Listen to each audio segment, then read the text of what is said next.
नोटबंदी कर्नाटक चुनाव के हार के मानसिक दिवालियेपन का नतीजा साबित हो रहा है। माननीय प्रधानमंत्री श्रीमान नरेंद्र दामोदर दास मोदी और राजा बाबू अपनी गलतियों से सीख नहीं ले रहे हैं, जिसका नतीजा पूरे हिंदुस्तान की जनता जनार्दन को भुगतना पड़ रहा है। इसलिए मैं देशवासियों से अनुरोध करूंगा कि जो भी, चाहे मणिपुर का कांड हो रहा हो, घटनाएं घट रही हों, कर्नाटक चुनाव में हार हुई है, आने वाले दिनों में 2-4 महीनों के अंतर्गत इस देश में 5 राज्यों के चुनाव हैं। राजस्थान, छत्तीसगढ़ और मध्य प्रदेश, तेलंगाना, आज कई प्रदेशों में चुनाव हैं, जिसमें भारतीय जनता पार्टी और आरएसएस का होश उड़ा हुआ है। दक्षिण का द्वार कहे जाने वाले कर्नाटक में इतनी बुरी हार होगी, इसका किसी ने अंदाज़ा नहीं लगाया था। माननीय प्रधानमंत्री, देश में हम लोगों ने इतने प्रधानमंत्री देखे, श्रीमती इंदिरा गांधी को देखा, राजीव गांधी को देखा, चंद्रशेखर जी को देखा, नरसिम्हा राव जी को देखा, डॉक्टर मनमोहन सिंह जी को देखा, लेकिन इतना जो है निचले स्तर पर बैठ कर के कोई ऐसा प्रधानमंत्री नहीं था जो जनता के बीच जाकर के अपना दुखड़ा रो रहा हो। गजब का। बताइए, 2016 में आप लोगों ने नोटबंदी की। अगर नोटबंदी करनी ही थी तो नोटबंदी करने के बाद 2000 नोट प्रचलन में लाने का क्या औचित्य बनता था? कोई कारण नहीं था।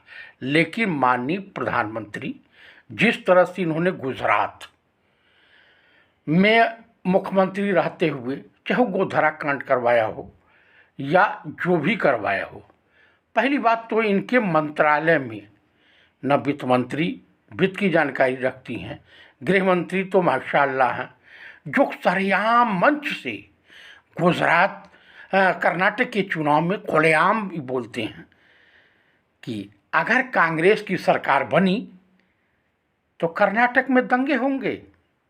यानी आरएसएस और बीजेपी वाले दंगे का अभिप्राय बन गए हैं। आप बता दीजिए कि देश के लिए मेडल लाने वाली बेटियां आज जंतर मंतर पर महीनों से बैठी हुई हैं।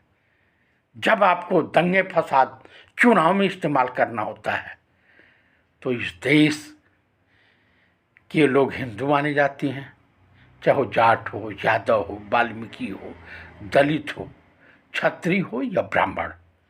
यानी और उसके बाद अगर अपनी मांग मांगता है, अपने लिए न्याय की बात करता है, तो आप बलात्कारियों के साथ खड़े हो जाते हैं, आप व्यभिचारियों के साथ खड़े हो जाते हैं।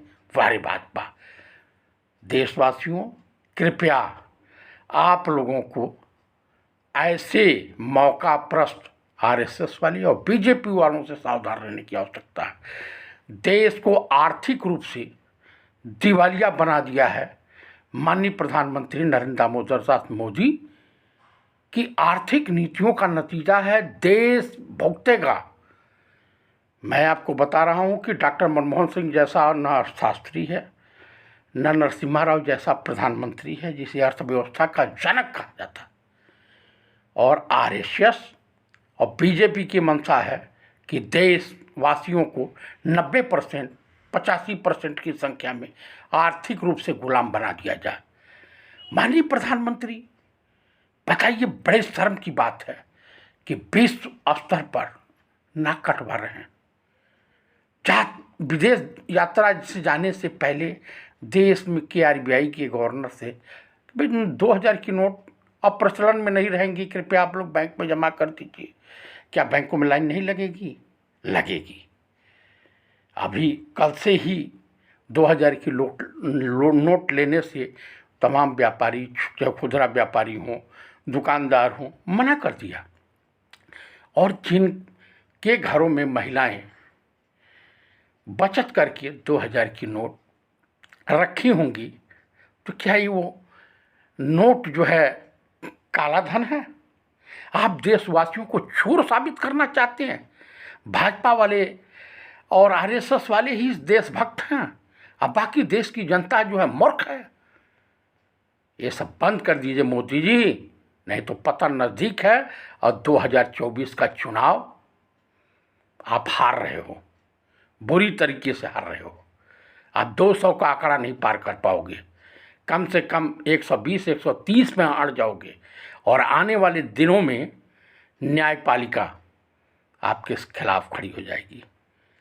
अतः मैं देशवासियों से अनुरोध करूंगा कि जिस जिन बातों को पंडित राहुल गांधी ने कहा है वो बातें सत्य हो रही हैं और जो है वही बातें लागू हो रही हैं। क्योंकि देश का प्रधानमंत्री अगर पढ़ा लिखा होता, विद्वान होता, तो इस तरह से पागलपन का शिकार नहीं होता, देश को आर्थिक रूप से बर्बाद नहीं करता। इसलिए आने वाले समय में आप सावधान हो जाइए। कर्नाटक की जनता अपने बुद्धि और विवेक का परिचय देते हुए अपने प्रदेश को बचाने हेतु भाजपा का बहिष्कार किया और कृपया आप लोग भी वही काम करें और आने वाले जितने भी इलेक्शन हो कृपया जाति धर्म से ऊपर उठकर देश हित में कांग्रेस के लिए वोट करें और देश की बलात्कारी भारतीय जनता पार्टी का सफाया करें, देश में अमन और शांति का संदेश दें। यही आप लोगों से कर जोड़ करके हाथ जोड़ करके प्रार्थना है। कृपया जितने भी लोग इस वीडियो को देखें अधिक से अधिक मात्रा में सब्सक्राइब करें, लाइक करें और शेयर करें। जय हिंद, जय भारत।